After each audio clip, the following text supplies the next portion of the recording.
Good morning, dear students. I hope by now, in the new session, you're slowly getting accustomed to these video classes. You already have an experience with the last year's practices that we had. Still, I'm sure that you are slowly getting into the stream of studies, being very serious about watching these videos that we send from the school, listening them carefully, trying to learn something, contacting your teachers to clarify your doubts and so on. I suppose you are doing well. Now, yesterday I told you we finished that chapter on, what was the chapter that we were doing? Verbs. Okay. There is some answers to be discussed, exercises that I will do towards the end of this session. Now we are going to start a new chapter, that is tense. New portion actually. There's so many chapters are there because it's a very large topic. So the topic name is tense. Okay, and there will be a few classes. Now today let's see what is tense. Tense is basically about the time of action. It tells us about the time of action. When does an action takes place? According to that, we have divided tense into three main sections. The action that is over, that we call past tense.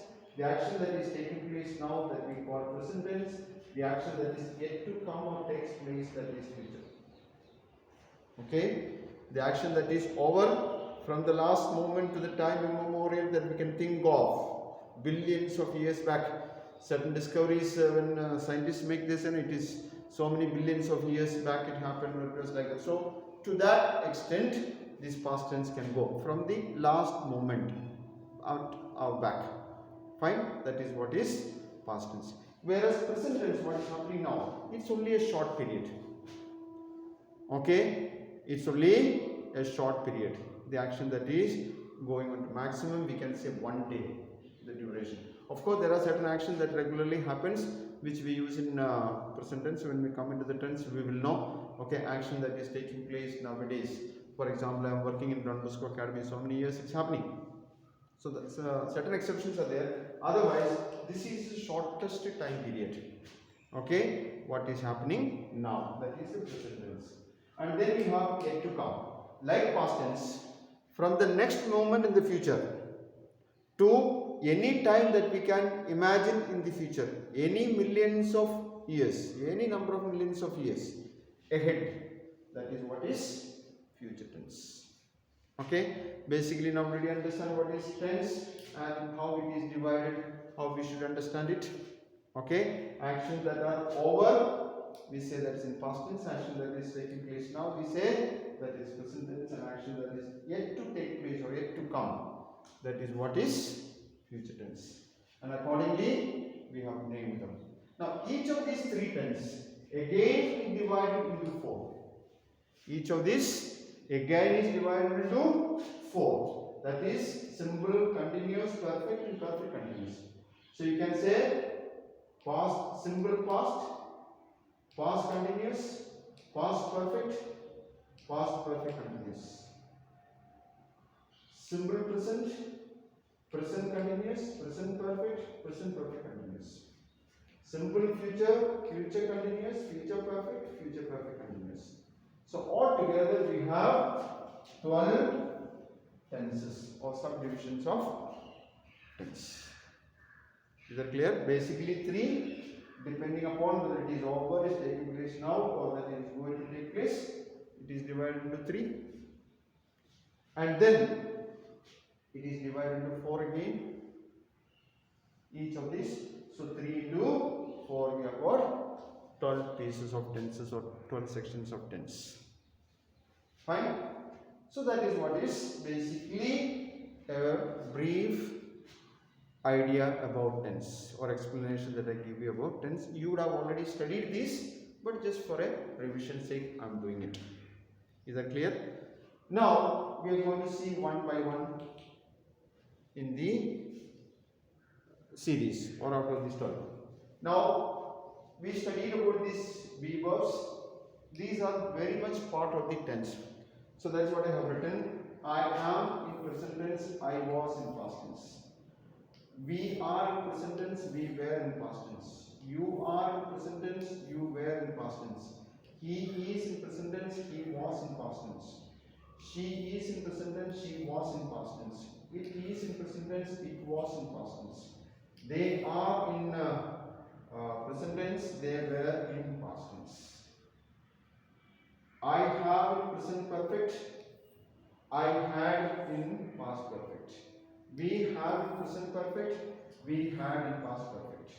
You have in present perfect, you had in past perfect. He has in present perfect, he had in past perfect. She has in present perfect, she had in past perfect. It has in present perfect, it had in past perfect. They have in present perfect, they had in past perfect. Okay. Now, in present tense, you see these be verbs 1, 2, 3 are there. In past tense, but it is only 1 and 2. And when it comes in the future tense, it is will be only 1. Shall be is also there, but not be usually uses it. Same way, in present perfect tense, we have and has to. But when it comes into past tense, it's only 1, had, past perfect. Okay, these changes we should keep in mind. When I taught you about the main verb and be verbs and all, I told you these changes. Is that clear? Yeah, I suppose it's all right. Or do you want any more clarifications on this? Okay, this as it is in simple present tense, I am a teacher, but I am teaching a lesson, then it becomes present continuous tense, but I am. We are learning a lesson in English grammar. You are teaching a lesson in English grammar. Okay, so like that, same way have. I have a pen in simple present tense, but I have completed my work in present perfect tense.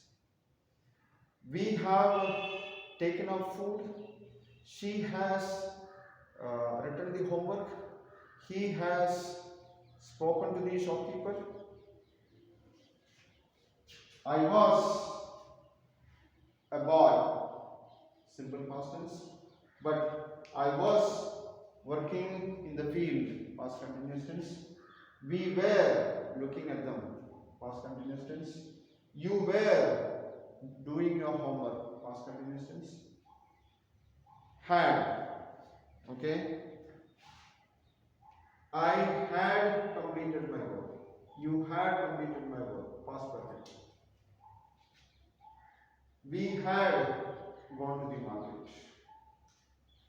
Okay, that's how it is, and that's enough. And we will start with simple present tense in the next class. Is that clear?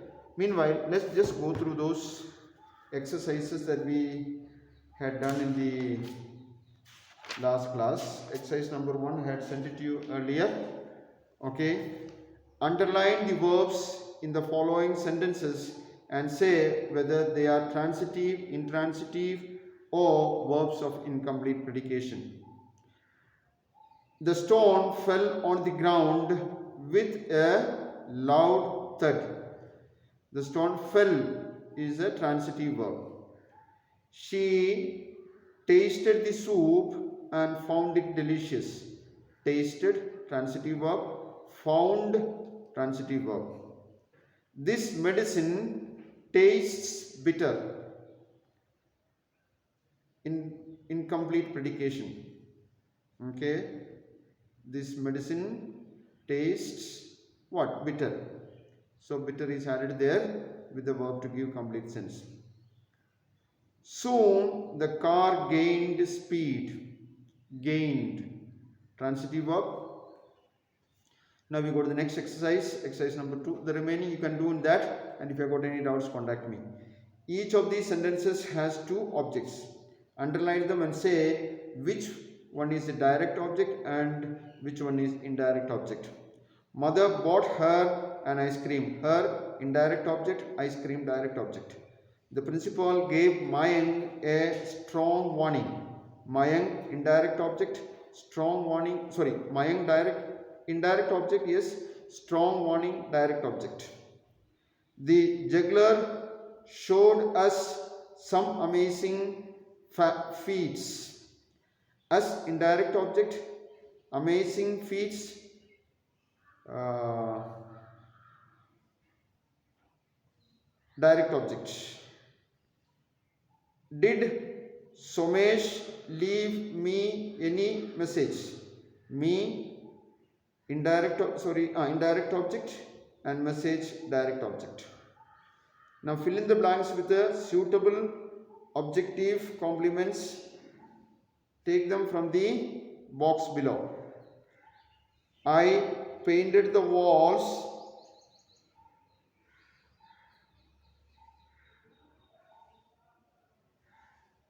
pink.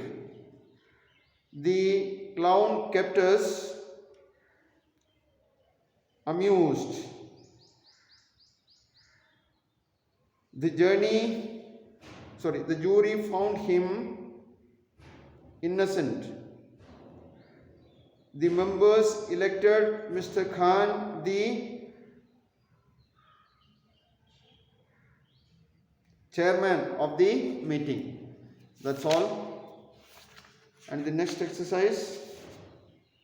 Ours is a very old school, but I am not sure when it was founded. Correct word. She laid the baby on the grass and lay down her by the side. Lay. Next, the villagers saw a dust storm rising on the horizon. My employers raised my salary only last month. Okay, that's all. The remaining you can do for yourself. Thank you.